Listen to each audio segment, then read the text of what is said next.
Saudações alvinegras, pessoal, esse é mais um vídeo dos meninos de fora da vila. Eu sou Danilo Rattori, vindo aqui falar desse empate constrangedor. Eu acho que constrangedor é a palavra que me vem à mente para falar dessa classificação do Santos.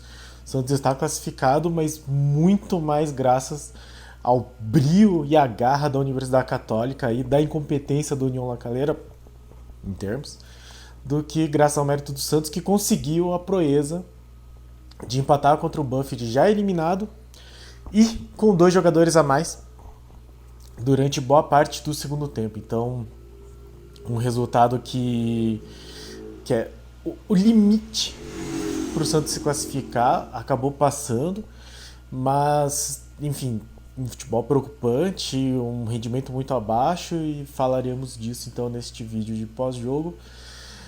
Mas antes, peço sempre, se você não é inscrito, se inscreve no canal, deixe seu like, compartilha aí. Muito obrigado a todos os nossos inscritos, já estamos com 539 inscritos, então obrigado a todos e a cada um de vocês. Então, falar desse time, né, mas enfim, dia difícil, né, o jogo, sei lá, foi difícil de assistir, né, foi um jogo duro de assistir, foi um jogo que não fluiu e tal, que não rendeu. E assim, já vou começar falando que é impressionante como o Santos conseguiu passar pelos 6 jogos dessa fase de grupos da Sul-Americana contra 3 adversários bastante limitados, e o Santos não conseguiu terminar em nenhum jogo um primeiro tempo vencendo. É impressionante, mesmo nos jogos em casa. O Santos marcou contra a Universidade Católica, tomou a virada em casa, não conseguiu marcar contra o União La Calera e contra o Banfield de novo, como foi com o União La Calera fora de casa, inclusive. Marcou um gol e deixou o outro time empatar. Então o Santos não consegue terminar vencendo um primeiro tempo. E se não fossem 2 gols quase milagrosos, né, nos acréscimos, e nos acréscimos dos acréscimos, no caso do União La Calera, não teria conseguido se classificar num grupo bastante fraco. Digo de novo, né? O Santos deveria estar fazendo uma campanha assim no mesmo nível que o Ceará, que tem 5 vitórias em 5 jogos, sendo que o Ceará está no grupo do Independiente, que aí sim é um time de porte, né, um time de tradição. Mas União La Calera, Universidade Católica do Equador e Banfield são 3 times muito, muito fracos, muito limitados. E contra esse Banfield a gente viu muito dos problemas que tinha tido, assim, e que é uma coisa que eu até comentei no pré-jogo, que tava me preocupando, que é uma coisa que eu tava vendo nesse time. Esse time do Bustos tem alguns momentos que ele me lembra muito o time do Diniz, no sentido de que na hora que parece que não funcionam as jogadas, começa a tentar cruzamento e ficar tocando bola na frente da área, tocar a bola na frente da área e cruza, toca a bola na frente da área e cruza. E isso era uma coisa que o time do Diniz fazia muito e não dava resultado nenhum. Então isso começa a me preocupar, porque aí a gente vê falta de trabalho, falta de evolução. Então vamos começar falando aqui de como que esse time foi a campo, né? Então, postei aí na comunidade, né? Foi um mistão. João Paulo, Madison, Velasquez, Bauerman e Lucas Pires. Então ele foi com os laterais titulares, ao invés de Auro e Felipe Jonathan. Mas na zaga teve o Bauerman, que é mais ou menos titular, e o Velasquez, que é mais ou menos titular, né? Dependendo do jogo, um ou outro é titular. Eu acho o Bauerman melhor. No meio, o Zanocelo, que vinha sendo titular, com o Sandri e Ricardo Goulart. E aí nas pontas e no ataque, o Rô Seco, que já estava previsto, o Lucas Braga, que também já meio que a gente já imaginava que seria, e o Marcos Leonardo, né, ao invés do Angulo. Então esse foi o time titular, que teve boas jogadas até no começo do jogo, assim, em determinados momentos, mas também deu muito espaço para o Banfield. Então, quando ainda estava 0-0, o João Paulo teve que fazer uma boa defesa. E o próprio goleiro deles não chegou a fazer tanta coisa assim. Eu sei que teve um lance de cabeça perigoso do Ricardo Goulart, mas acho que já estava 1-0. Teve um lance de pênalti que foi muito reclamado, assim. E eu vou dar um destaque aqui, né, porque afinal de contas é parte dos destaques do jogo. A falta ridícula que o Dátulo fez para tomar o primeiro amarelo foi totalmente merecido, mas ele abraçou o Lucas Braga, se não me engano.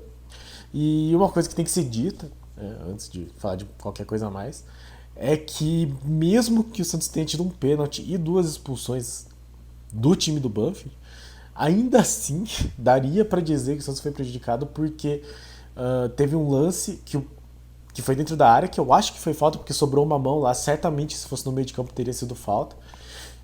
O cara do Banfield foi trombando e deu uma pescotapa lá. O bandeirinha levantou a bandeira assinalando a falta e o árbitro ignorou isso. E depois disso ele acabou expulsando os dois jogadores acho que ele já tinha expulsado o Dátolo. Ele tinha acabado de expulsar o Dátolo e aí expulsou um pouco depois o Tanco. Então, se tiver que comentar de arbitragem, acho que foi isso. De resto foi só cera do Banfield, mas acho que nada de mais digno de comentários. Esse lance do primeiro tempo, assim, que talvez tenha sido pênalti, não tenho certeza.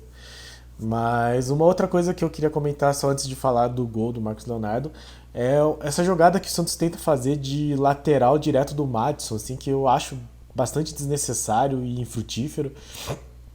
Sempre que é um lateral meio perto da área do adversário, o Madison tenta alçar ela direto para a cabeça de alguém e a chance disso dar certo é muito pequena, porque a bola vai muito mais lenta. Então, os jogadores não. Ou eles são muito mais altos, ou eles vão ficar todos amontoados e normalmente tem mais defensores, incluindo o goleiro. Então, enfim, é uma jogada que o Santos também tentou aí nesse primeiro tempo. E aí, aos 37 minutos, o Marcos Leonardo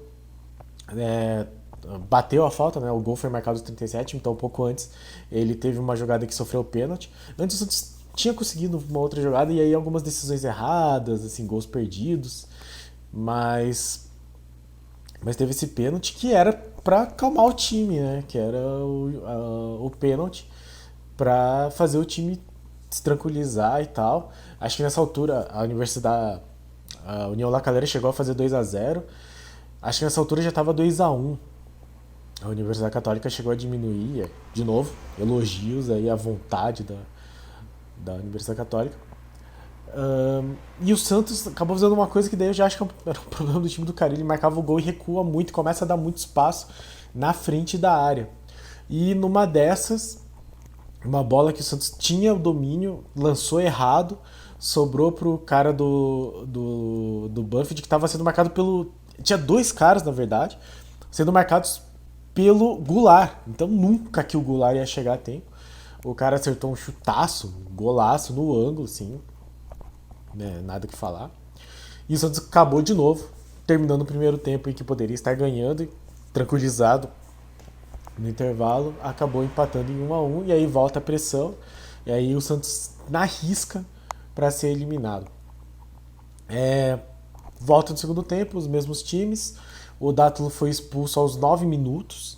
E logo em seguida teve o lance do pênalti que a bandeirinha não deu.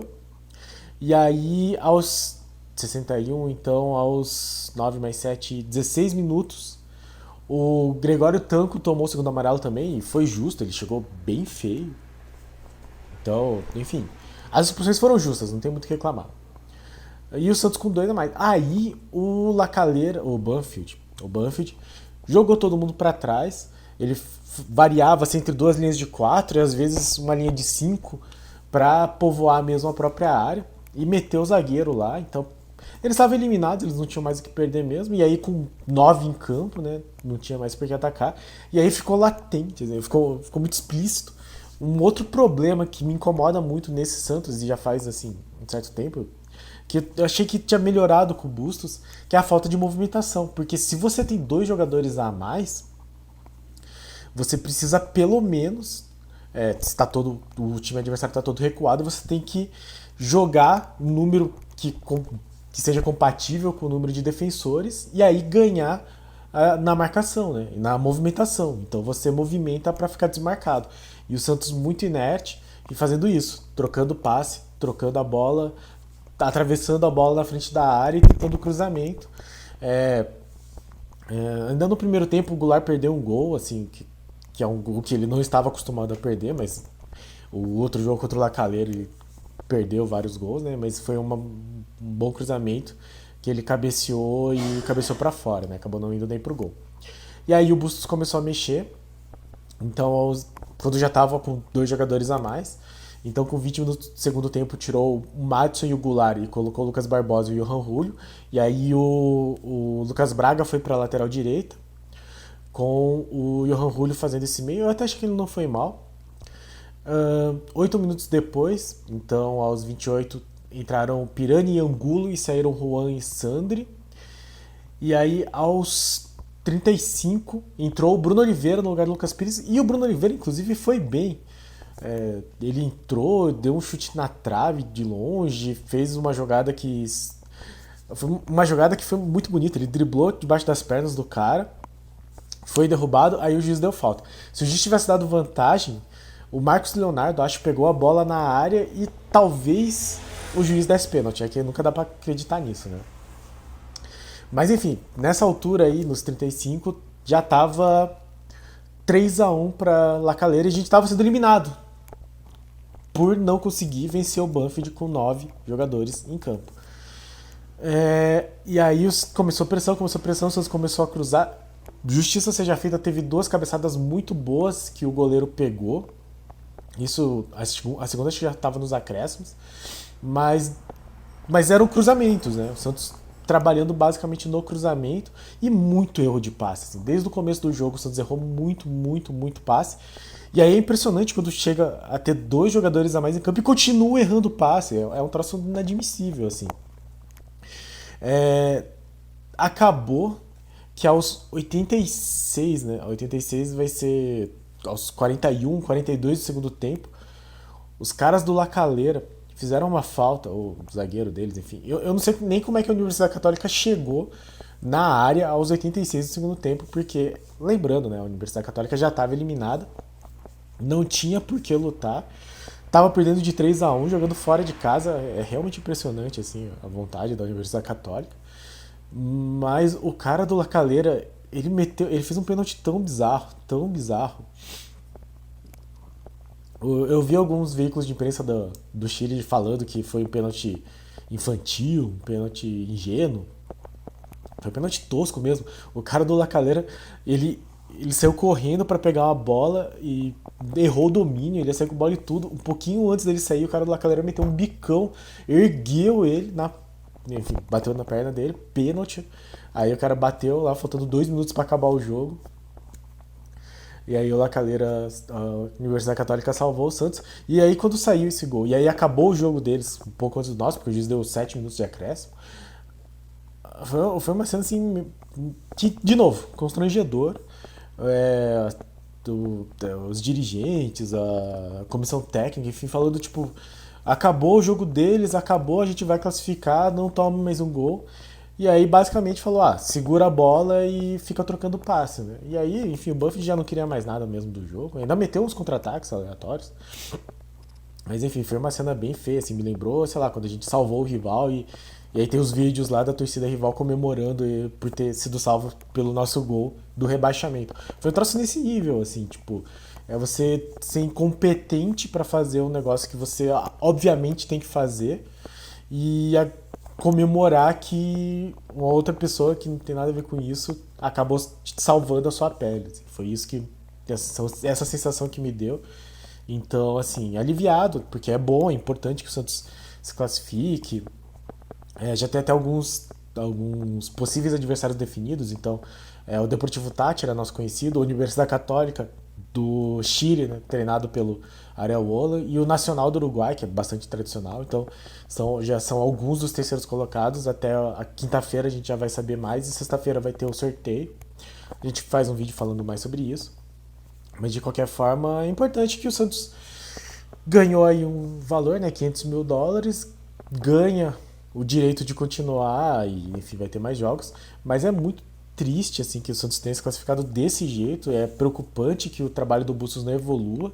E eu já vi muita gente falando que se perder do Palmeiras cai. Eu não acho que seja o caso, mas eu fico muito temeroso pro futebol que o Santos vai apresentar contra o Palmeiras, né? Talvez encaixe melhor o estilo de jogo, enfim, não sei, mas como eu disse, assim, lembra muito algumas coisas que os times do Santos, do Diniz, faziam, e a gente sabe que nada disso levou a nada positivo, né? Então, não sei, dá aquela sensação, assim, tipo, alívio, mas mais desgosto, assim, né? Eu não pensei que tivesse que ficar acompanhando o jogo do União La Calera para o Santos classificar, porque não conseguiu vencer o Banfield em casa. Com dois a mais.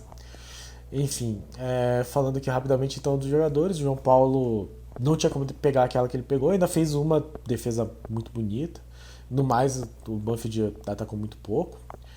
Lucas Pires, eu não sei se o Lucas Pires ele confia muito na capacidade dele de cruzar, mas ele tenta sempre. Ele tende a tentar o cruzamento, assim. Eu não sei se ele era tão assim no começo. Eu fiquei com essa sensação de que ele tá forçando demais o cruzamento. E eu não acho que seja o caminho, né? Enfim, o Bauerman bem. O Velasquez deu umas pichotadas lá em algum momento, assim, que tipo, erra passe e tal. Mas de novo, assim, o Banfield não teve muita força mesmo. Foi só aquele problema depois de marcar o gol do Santos dar espaço na frente da área. E aí eu já acho que seja mais dos volantes do que dos zagueiros propriamente dito. O Madison ineficiente, né? Quando sobra para ele cruzar é muito ruim, assim, né? Normalmente o resultado é muito ruim. Então ele funciona muito melhor como um centroavante do que como lateral mesmo. O Zanocelo, ele teve momentos, né? Teve uma ou outra hora que ele conseguiu pegar a bola, tentar um chute, mas no geral também pouca coisa, né? Faltou aquele passe melhor. O Sandri errou muito hoje, o Sandri errou lançamento, errou passe também, assim, eu senti entrega nele, mas faltou entregar mais talento. O Goulart perdeu a cabeçada, que não podia ter perdido. Dessa vez ele não conseguiu aparecer tanto na área, mas pra mim é muito tem um lance que eu acho muito emblemático, que ele se esforça muito, ele nitidamente se esforça muito para dar um carrinho para recuperar a bola, ele consegue, mas a sensação que dá é que se fosse qualquer outro jogador desse time titular, conseguiria fazer isso só correndo, sem precisar dar o carrinho. E ele precisa porque ele tá muito lento ainda. Então, uma pena que o Santos não rendeu nesse jogo que poderia, porque eu acho que seria bom que sei lá, o time conseguisse marcar uns 2 gols no começo, abrir vantagem para esses caras se tirarem um pouco do peso das costas, principalmente o Goulart, mas não foi o caso, infelizmente. O Juan muito apagado, o Juan não conseguiu fazer jogada, não apareceu para finalizar também, talvez por estar na ponta, né? O Lucas Braga, eu acho que o Lucas Braga foi bem, assim, na medida do possível ele tentou. Eu até que não achei ele tão mal na lateral, mas enfim, ele não é lateral. E ele nunca foi bem na direita pelo Santos. Então, na medida do possível, eu até achei que ele tentou, assim, né? Eu acho que é isso, né? A falta de movimentação do ataque acaba meio que matando esses jogadores que precisam de jogadas de velocidade, né? Como o Lucas Braga, o Goulart, claro que não, mas enfim, o Max Leonardo mesmo. E aí, falando dele, ele perdeu lá, né, sua cota de gols, assim, né? Perdeu um gol no começo do jogo. O. Puta, eu não sei se foi o Angulo que perdeu um gol também. Enfim, né? Enfim. O Marcos Leonardo teve uma ou outra também que a bola ia sobrar limpa, talvez pro Lucas Braga, e ele se meteu, assim, chutou todo desengonçado, acabou isolando a bola, então, mas acabou fazendo o gol de pênalti. E de um pênalti que ele mesmo sofreu, então beleza, assim, né? Acho que não foi o pior da noite, teve coisa pior nessa noite. O Lucas Barbosa dessa vez não entrou bem, não conseguiu fazer uma diferença muito grande. E o Pirani, ai que droga, assim, eu queria muito que o Pirani desse certo, mas ele também fez um jogo fraquíssimo, errando passe, errando domínio, terrível, terrível ver o Pirani. E o Julio, eu até achei que ele se movimentou bem, até achei que ele demonstrou um pouquinho mais de entrega técnica, Angulo sumido. E o Bruno Oliveira, como eu já falei, assim, até que não foi mal. Eu achei que ele tentou, deu chute de fora da área. Foi interessante a ideia do Bustos de colocar o Bruno Oliveira, e se esse chute entra, claro que você não entra em campo, mas se esse chute entra, talvez a gente tivesse aqui num ânimo bem maior, né? Aqui, só olhando as estatísticas do SofaScore, segundo ele, o Santos tentou 28 cruzamentos e acertou 10. Não dá essa impressão vendo o jogo, mas é porque eu acho que o Santos teve muita troca de passe na frente, e daí não conseguia, tentava o cruzamento. Enfim, sexta-feira tem sorteio da Sul-Americana para definir o adversário. E nesse meio tempo, até definir o próximo jogo da Sul-Americana, o Santos vai ter uma sequência bastante complicada no Brasileiro. Então, além de vir, né, de 2 jogos em que o Santos deveria ter feito mais pontos, contra Ceará e contra Goiás, o Santos só fez 1 ponto nesses 6 possíveis. Pega o Palmeiras em casa, que é sempre um jogo complicadíssimo, descansa uma semana, pega o Atlético Paranaense fora de casa, em Curitiba, depois recebe o Internacional no meio de semana, vai até Minas pegar o Atlético Mineiro, depois vai para Caxias do Sul, no frio, enfrentar o Juventude, recebe o Red Bull Bragantino, vai enfrentar o Corinthians na Arena Itaquera e pega o Flamengo em casa. Esses são os jogos que já estão definidos, é uma sequência pesadíssima. Pesadíssima do Santos. E nesse meio tempo deve ter aí a definição da Copa Sul-Americana, do adversário, das datas. E da Copa do Brasil também, né? O Santos está aí no aguardo do sorteio da CBF. Enfim, um jogo que tinha tudo para ser melhor, teve bom público, né, os ingressos esgotados de novo. Mas o Santos, que não vai poder voltar para Vila Belmiro, a menos que tenha alguma punição da Conmebol, coisa que eu também não duvido, fez de novo um desempenho bem abaixo, um resultado ruim, e foi salvo pela Universidade Católica do Equador, já eliminada, que arrancou fora de casa um 3-2 quando estava perdendo por 3-1, assim, é realmente inexplicável, assim, o que a Universidade Católica fez. Pois é, espero que dos próximos vídeos aí a gente possa ter um ânimo um pouco melhor e que esse tempo de descanso, né, agora o Santos descansa quarta, quinta, sexta e sábado, só joga domingo, então 4 dias para o Santos poder recuperar um pouco melhor os jogadores, e espero que para o Bustos trabalhar um pouco melhor, para ter algum tipo de evolução, que é o que a gente sempre cobra. Assim. O treinador ele precisa evoluir, ele não precisa mostrar o melhor futebol de uma hora para outra, chegando. Mas jogo a jogo a gente tem que ver evolução, e colocar Angulo com o Marcos Leonardo 2 jogos seguidos não é evolução. Empatar com o Banfield em casa jogando mal não é evolução. Então não sei, assim, eu temo, porque eu sou a favor da continuidade do trabalho do treinador, mas se continuar assim vai ficar complicado pro Bustos. Eu acho que precisa melhorar. Não vi o coletivo ainda, vou ver depois, e aí talvez a gente discuta aí mais um pouco do que é que o Bustos responde, se ele vai continuar dando desculpas, enfim, que ele vem fazendo, ou se vai ter alguma explicação assim mais clara sobre questões táticas, físicas, até psicológicas, enfim, técnicas, sobre esse baixo rendimento do Santos, que o Santos vem mostrando. E que tem que mudar, porque domingo tem clássico super, ultra difícil. O Palmeiras que a gente não vê desde 2019, então seria muito bom que o Santos conseguisse essa vitória no domingo. Muito, muito bom mesmo. Enfim, classificados, mas daquele jeito, né? Aquele amargo na boca. Bom, muito obrigado a todos que assistiram o nosso vídeo. Não foi o vídeo mais animado de todos, apesar da boa notícia da classificação. Mas, enfim, se não é inscrito no canal, se inscreve, dá essa força pra gente. Continue acompanhando os nossos vídeos, deixa o like, compartilha, comente aí o que você achou, desabafe também se você tiver ficado indignado, ou comemore se você acha que a classificação é mais importante do que ficar triste com isso. E no mais, até aguentar essa semana aí, ver se o Santos trabalha, porque domingo vai ser pedreiraça, domingo vai ser muito complicado, mas estaremos aqui pra cima deles. Abraço.